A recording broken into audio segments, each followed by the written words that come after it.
হাজির হযরত ওমর ফারুক রাদিয়াল্লাহু বলেন লি আহনাফ ইবনে কায়েস। আহনাফ ইবনে কায়েস হচ্ছে একজন তাবি, বড় ধরনের তাবি, এবং তার অনেক নাম সুখ্যাতি রয়েছে।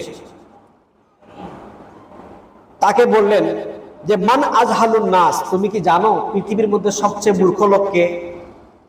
আহনাফ তখন বলতেছে মান বা আখিরাতাহু বিদুনিয়াহু, যে যে ব্যক্তি তার আখিরাতকে বিক্রি করে দুনিয়ার বিনিময়ে, দুনিয়ার টাকা পয়সার বিনিময়ে আখিরাতকে বিক্রি করে, সে হচ্ছে বড় জাহেল, বড় মূর্খ।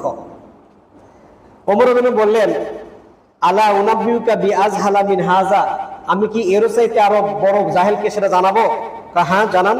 তখন তিনি বলতেছেন সেটা হচ্ছে মান বা আখিরাতাহু বিদুনিয়া গায়রিহি, যে অন্যের দুনিয়ার জন্য আখিরাতকে বিক্রি করে দিল, যে অন্যের দুনিয়ার জন্য আখিরাতকে বিক্রি করে দিল, নিজের দুনিয়া না। আপনি ঠিক আছেন, আপনি আখিরাত মুখী আছেন, ঠিক আছে, কিন্তু অন্যকে দুনিয়াদার বানাবার জন্য আপনি আখিরাতকে বিক্রি করে দিলেন, আপনিও জানেন।